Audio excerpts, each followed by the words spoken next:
A cambio, Menem lo que consiguió fue la reelección. Pero bueno, aparte de tener, como yo le decía, una disciplina partidaria y poder nombrar jueces a Piacere, entre ellos todos los de Comodoro Pi, y crear ese fuero que se dedica a investigar funcionarios que en definitiva responden al poder político, con lo cual es una gran confusión. También el gobierno hasta el 94 tenía el Ministerio Público. El Ministerio Público son los fiscales. Acá hay que hacer algunas cuantas salvedades. Antes existía un sistema inquisitivo. Un sistema inquisitivo es un sistema en el que el juez hace todo. El juez investiga, el juez acusa y también el juez es defensor de la persona a la que persigue. Ustedes piensen literalmente en inquisidores, en gente que quemaba a otra gente. Y si la quemaba y era culpable, perfecto, se hizo justicia, matamos a la bruja. Pero si se quemaba y era inocente, bueno, no importa el cuerpo, salvamos su alma. Esta cuestión de hipocresía, de creencia en la infalibilidad humana, era algo que caracterizaba el sistema inquisitivo y que se mantuvo durante mucho tiempo en Argentina y hasta el día de hoy. Existe un modelo que es inquisitivo en el Código Federal de Procedimientos que se ha tratado de modificar y se ha tratado de hacerlo acusatorio y se ha tratado de que se implementen estas reformas, lo cual no ha sido posible salvo en una pequeña parte de Argentina que es el Jujuy y Salta. ¿Qué es el modelo inquisitivo? El modelo acusatorio es un modelo en el cual los fiscales investigan y el juez controla lo que hacen los fiscales, de que no viole derechos humanos, de que no torture, de que la prueba sea legal y de que en definitiva las actuaciones estén como para ir a juicio porque se ha respetado todo el Estado de Derecho. Bien, el modelo que existía antes del 94 era un modelo inquisitivo y existían fiscales. ¿Qué es lo que hacían los fiscales? Después de que el juez terminaba de investigar, le pasaba las conclusiones al fiscal y el fiscal decía, listo, está bien hecha la investigación, y le pedía al mismo juez que acababa de hacer la investigación que acuse ante una cámara que era la que iba a llevar el juicio. Es decir, tenía una función muy chiquita el fiscal al final de la investigación del juez para decirle muy buen trabajo, la verdad que hiciste todo bien, y también al inicio, para pedirle que le inicie a la investigación. Entonces ustedes van a ver que el 120 de la Constitución Nacional dice promover la actuación de la justicia. ¿Por qué la promovía? Porque era el que activaba el Poder Judicial. Una vez que la activaba se iba solo, hasta el final. Era muy difícil de controlar, era muy duro y la verdad que era muy ilógico, no tenía mucho sentido. Acá en Córdoba también se aplicó hasta el 87, si mal no recuerdo, con la modificación de la Constitución. No existe ya ningún sistema inquisitivo puro en el mundo, pero el argentino está bastante atrás, está muy muy atrás. En este sentido, esta actividad que era decirle al juez, usted terminó su investigación, o pedirle que inicie una investigación en la justicia federal, la realizaban agentes del Poder Ejecutivo, que eran los del Ministerio Público, los fiscales. Los fiscales trabajaban para el presidente, una locura absoluta. Bueno, lo que se terminó convirtiendo en el 120 era una manera de arrancarle al Poder Ejecutivo la función del Ministerio Público, que era la función de los fiscales. Ustedes van a ver que están con un lenguaje bastante complejo, el 120, porque habla de promover la actuación de la justicia, defender la legalidad, cuidar el orden público. Tiene un vocablo bastante elevado para definir lo que hace un fiscal. Ustedes pueden ver lo que hace un fiscal de una manera mucho más fácil cada vez que ven la ley del orden, o miren el documental sobre el fiscal Nisman, creo que les va a aclarar muchas cosas de las que yo he estado hablando hoy. Un fiscal acusa, un fiscal busca pruebas, un fiscal en el ámbito de buscar pruebas toma testimonios, pide informes químicos, forenses, dirige a los científicos que hacen las pericias. Eso es lo que hace un fiscal en sede penal, investiga para acusar a alguien y durante el juicio alega, dice por qué esa persona tiene que ir preso. Esto es muy fácil. El tema es que cuando uno dice Ministerio Público no se entiende muy bien. Y en rigor de verdad tampoco se entiende muy bien la Constitución, porque no habla de un Ministerio Público, porque habla también de un Ministerio Público de la Defensa.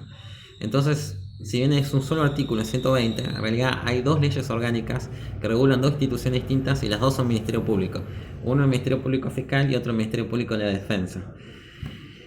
En definitiva, siguiendo con el primer punto, los jueces no actúan solos, siempre actúan a pedido de que alguien establezca el derecho en el caso concreto. Quienes tienen que hacer este pedido, por lo menos en sede penal, en sede civil les puedo dar ejemplo, en familia también, pero vamos a quedarnos con sede penal, que es donde más se ve este pedido de condena, es el fiscal. El fiscal acusa y el juez condena, y esto es una trabazón, no existe uno sin el otro. Pero bien,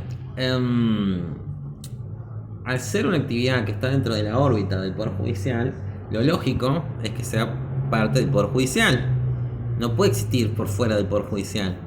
Sin embargo, el constituyente no lo puso dentro del Poder Judicial ni tampoco lo puso dentro del Poder Ejecutivo, lo puso como otro poder, el cual se destaca por tener autonomía funcional en el cumplimiento de sus funciones. ¿Qué quiere decir esto?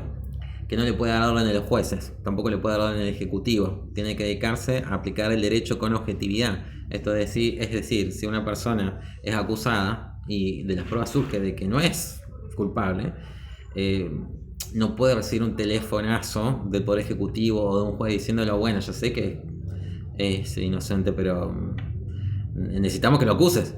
No funciona así. Tiene una cuenta especial dentro del presupuesto, no puede recibir órdenes de ninguno de estos dos poderes, ni tampoco puede remitirse a las decisiones de los camaristas ni de los jueces. O sea, sí o sí tiene que fundamentar, por más que esté de acuerdo con el juez, tiene que escribir, tiene que sentarse y escribir por qué está de acuerdo. Eso básicamente para evitar que se contamine su función, que es la de ser un investigador imparcial. Otra de las funciones que tienen es cuidar la legalidad en general, la competencia. Hay jueces que son muy creativos.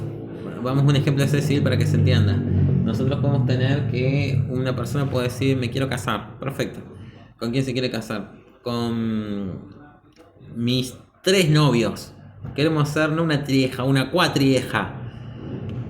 Y el director de registro va a decir, no. Pero esto vulnera mi derecho constitucional a formar una familia. No. Bueno, voy a poner un amparo. Un amparo es una demanda. Usted está promoviendo un juicio cuando hace un amparo. Y puede ser un juez le dé la razón y que diga que es inconstitucional que una persona se pueda casar y que sean 4 los cónyuges en total. Para eso está el fiscal, a quien siempre se le corre vista en civil cuando hay algún caso de este tipo de índole conflictiva.